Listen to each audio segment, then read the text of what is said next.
کائنات کائنات کی ابتدا کہاں سے ہوئی اور کیسے ہوئی؟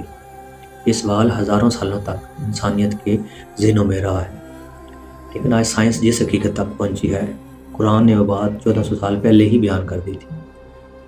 اللہ پاک سورۃ الانبیاء کی آیت نمبر 30 میں فرماتا ہے، آسمان اور زمین دونوں ایک ساتھ جڑے ہوئے تھے، پھر ہم نے انہیں پھاڑ کے الگ کر دیا۔ یہ الفاظ صرف مذہبی بیان نہیں، یہ کائنات کے آغاز کی اصل حقیقت بیان کرتے ہیں۔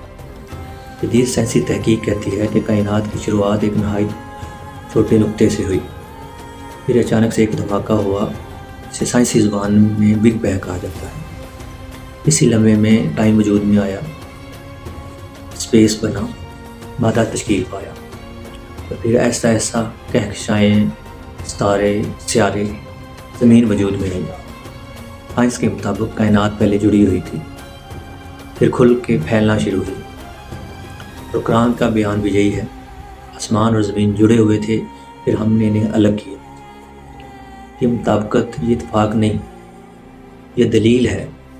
جب سائنس کائنات کی ابتدا کو سمجھنے کی کوشش کرتی ہے تو وہ اسی مقام پر پہنچتی ہے جہاں قرآن پہلے ہی کھڑا ہے۔